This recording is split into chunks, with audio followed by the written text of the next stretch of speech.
సవర్ ఏదో జరుగుతోంది, రసాభాస కనిపిస్తోంది. దూషణలు భూషణలతో తెలంగాణ అసెంబ్లీ దద్దరిల్లుతోంది. 4 రోజుల విరామం తర్వాత మొదలైన తెలంగాణ శాసనసభలో అన్నీ జరుగుతున్నాయి, కానీ ఇంకేదో నడుస్తోంది. ఇటు నుంచి వన్ సైడ్ యాక్షన్లు, అటు నుంచి రియాక్షన్స్, మైకులు విరిగేలా తిట్లు, కామెంట్లు తట్టుకోలేనంతగా అసహనాలు, పోడియం వైపు దూసుకుపోతారా అన్నంత సీన్లు. ఏంటి అసలు తెలంగాణ అసెంబ్లీలో ఏం జరుగుతోంది?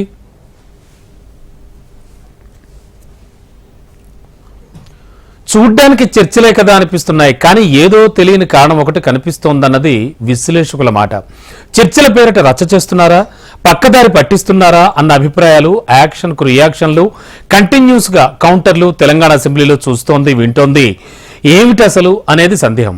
ప్రజా సమస్యల పరిష్కారమా, వ్యక్తుల మధ్య ప్రతీకారమా అన్నంతగా కనిపిస్తోన్న మాటల తూటాలు.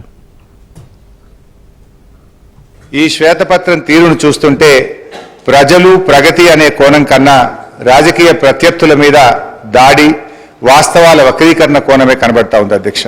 బడ్జెట్ ఎస్టిమేట్స్ అండ్ ఎక్స్పెండిచర్ది మేము కాగ్ రిపోర్ట్ ఇప్పుడే నెట్లో ప్రింట్అవుట్ తీస్తే అధ్యక్ష, బడ్జెట్ ఎస్టిమేట్స్ కర్ణాటకది 2,31,142 కోట్లుంటే ఇక్కడ 2,31,642 కోట్లుగా చూపించారు. ఎక్స్పెండిచర్ విషయంలో కూడా అధ్యక్ష 2,61,932 కోట్లను చూపించారు. కానీ కాగ్ రిపోర్టు నివేదిక ఆధారంగా ఎక్స్పెండిచరు 2,54,525 కోట్లు, అంటే దాదాపు 7,000 కోట్లు ఎక్స్పెండిచర్ ఎక్కువ చూపించినట్టుగా ఈ కాగ్ రిపోర్ట్ను బట్టి చూస్తాం. అంటే మొత్తంగా తప్పుల తడకతోని ఈ వివరాలను వాళ్ళు పొందుపరిచిండ్రు.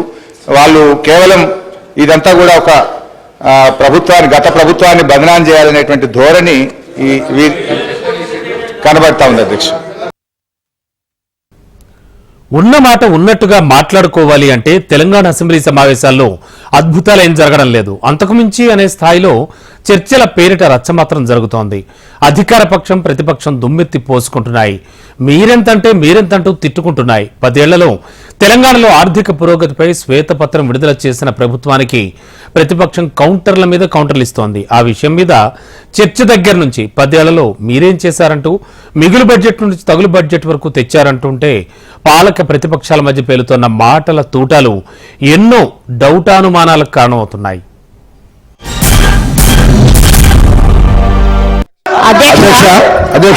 అప్పులు తెచ్చి అన్ని బిల్డింగ్స్ కట్టామని చెప్తున్నారు, చాలా సంతోషం అధ్యక్ష.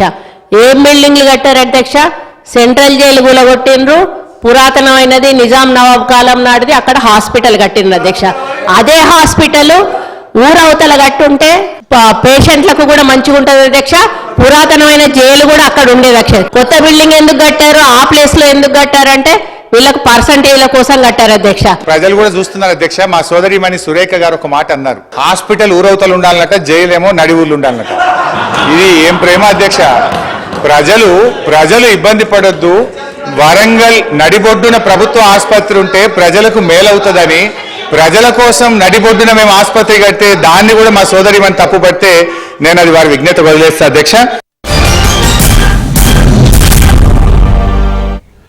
ఆవేశంతో ఊగిపోతూ పేల్చిన డైలాగులు, సంయమనం కోల్పోతూ వేస్తోన్న పంచులు ఎక్కడో ఏదో తేడా కొడుతున్నట్టే కనిపిస్తోందంటున్నారు విశ్లేషకులు. తెలంగాణ అసెంబ్లీలో జరుగుతున్న రచ్చ గురించి ఇప్పుడు ఒక చర్చ జరుగుతోంది. హద్దుల్లో ఉండాల్సిన సభ్యులు అసలు ఎందుకు ఇలా చెలరగిపోతున్నారు? ప్రొసీడింగ్స్ కి నీళ్లొదిలి ఎందుకు ఇలా తిట్టుకుంటున్నారు? వ్యక్తిగత ఎదురుదాడులతో రాజకీయ ప్రతీకారాన్ని తీర్చుకుంటున్నారా? అందుకు సరైన వేదిక శాసనసభనే అని అనుకుంటున్నారా? ప్రజల మనోభావాలకు విరుద్ధంగా తెలంగాణ అసెంబ్లీ సమావేశాలు నడుస్తున్నాయా, లేక అలా నడిపిస్తున్నారా? సామరస్యమైన వాతావరణంలో ఆరోగ్యకరమైన చర్చలు ఏమయ్యాయి అసలు? అధ్యక్ష, ఈరోజు నువ్వు ఎంత లేచినా నీకు మంత్రి పదవి రాదులే అన్న.